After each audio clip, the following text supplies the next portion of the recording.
श्रीमती संगीता आजाद। धन्यवाद अध्यक्ष जी। अध्यक्ष जी, मैं आपका ध्यान अपने राज्य के लोगों के बीच जो पुरानी पेंशन योजना की पुनरुद्धार की बढ़ती मांग को लेकर दिलाना चाहती हूँ। सबसे पहले मैं अपने राज्य उत्तर प्रदेश में चुनाव जीतने के लिए भारतीय जनता पार्टी के लोगों को बधाई देती हूँ। लेकिन जब अब चुनाव खत्म हो गए हैं, मैं सरकार का ध्यान लंबे समय से चली आ रही इस मांग को पूरा करने पर आकृष्ट कराना चाहती हूँ। पुरानी पेंशन की योजना एक लाभ आधारित योजना थी, जिसमें सरकारी कर्मचारियों को उनकी पेंशन के रूप में उनके अंतिम वेतन की 50% की गारंटी दी जाती थी। इस हद तक की पुरानी पेंशन योजना ने पेंशन के उद्देश्य के लिए वेतन से कई कटौती नहीं की। हालांकि नई पेंशन योजना योगदान आधारित निवेश योजना के रूप में काम करती है, क्योंकि कर्मचारी के वेतन से 10% प्रति माह की कटौती की जाती है। नई पेंशन योजना और जीपीएफ की एक निश्चित राशि की गारंटी नहीं देती है। बाजार से जुड़े होने के कारण यह आर्थिक झटके के प्रति। नमस्कार साथियों, मैं जतिन सैनी और आप मेरे साथ देख रहे हैं वर्ल्ड न्यूज सच की हद तक मेरे YouTube channel Jatin news hub पर। आइए एक और खबर लेकर आपके सामने आए हैं पेंशन योजना के बारे में। देश भर में पुरानी पेंशन योजना को लेकर काफ़ी चर्चा है। कई लाख कर्मचारी आस लगाए बैठे हैं। हाल ही में उत्तर प्रदेश चुनाव में पुरानी पेंशन चर्चाओं में रही है। केंद्रीय कर्मचारियों को भी इसका इंतजार है। उम्मीद है कि सरकार लोकसभा चुनाव से पहले केंद्रीय कर्मचारियों को न्यू पेंशन स्कीम से ओल्ड पेंशन स्कीम का तोहफा भी दे दे। इसमें वो कर्मचारी शामिल होंगे जिनकी भर्ती के लिए विज्ञापन 31 दिसंबर 2003 को या उससे पहले जारी किए गए थे।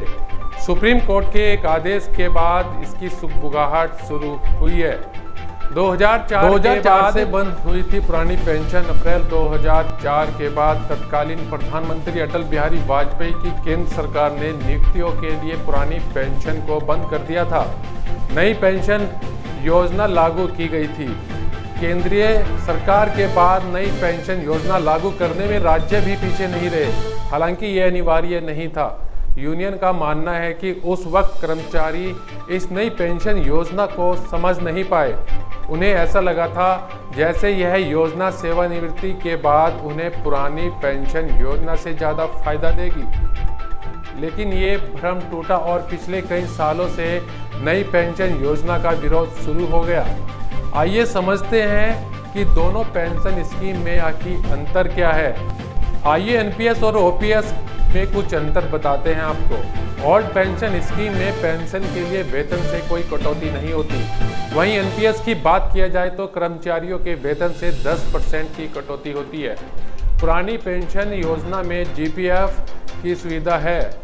एनपीएस में जनरल प्रोविडेंट फंड यानी कि जीपीएफ की कोई सुविधा नहीं है। पुरानी पेंशन स्कीम एक सुरक्षित पेंशन योजना है। इसका भुगतान सरकार की ट्रेजरी के जरिए किया जाता है। वहीं नई पेंशन स्कीम की बात की जाए तो यह शेयर बाजार पर आधारित है। बाजार की चाल के आधार पर ही भुगतान होता है। पुरानी पेंशन में रिटायरमेंट के समय अंतिम बेसिक सैलरी के 50% तक निश्चित पेंशन मिलती है। एनपीएस में रिटायरमेंट के समय निश्चित पेंशन की कोई गारंटी नहीं है।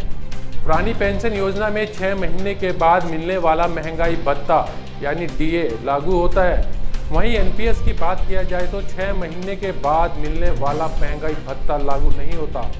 ओपीएस में रिटायरमेंट के बाद 20 लाख रुपए तक ग्रेजुएटी मिलती है।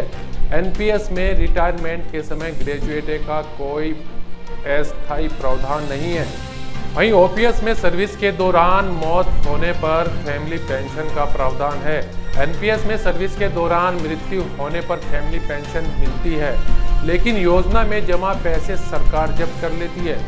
ओपीएस में रिटायरमेंट पर जीपीएफ के ब्याज पर किसी प्रकार का इनकम टैक्स नहीं देना होता। वहीं एनपीएस की बात किया जाए तो एनपीएस में रिटायरमेंट पर शेयर बाजार के आधार पर जो पैसा मिलेगा उस पर टैक्स देना होगा। ओपीएस में रिटायरमेंट के समय पेंशन प्राप्ति के लिए जीपीएफ से कोई निवेश नहीं करना पड़ता।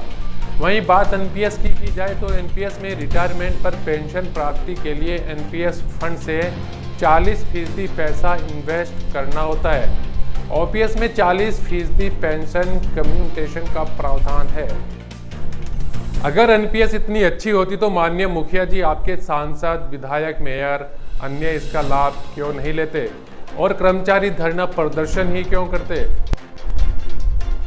इसी के चलते हम अपने प्रदेश के मुखिया माननीय योगी आदित्यनाथ जी से अपील करते हैं कि अगर एनपीएस इतनी अच्छी होती तो इतना बवाल प्रदेश में तो क्या पूरे देश में ही देखने को नहीं मिलता।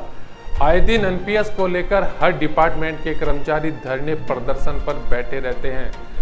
आपको मालूम है कि राज्य कर्मचारी भी एनपीएस को लेकर धरना प्रदर्शन करते रहे हैं। सत्ता में आए माननीय मुखिया योगी आदित्यनाथ जी से अनुरोध है कि राज्य के कर्मचारियों को खासी उम्मीद है। दोनों पेंशन में नफा नुकसान देखने के बाद आप ओल्ड पेंशन स्कीम को लेकर विचार विमर्श जरूर करें और जितना जल्दी हो सके कर्मचारियों के हित में ओल्ड पेंशन स्कीम लागू करें। उसके आधार पर भी उनको पेंशन नहीं मिल जाएगी। ये पूरा जो एक आंदोलन के रूप में आप तमाम तस्वीरें दर्शक देख रहे हैं। साथियों, चैनल को सब्सक्राइब करना ना भूलें और साथ ही वीडियो को लाइक और शेयर भी जरूर करें।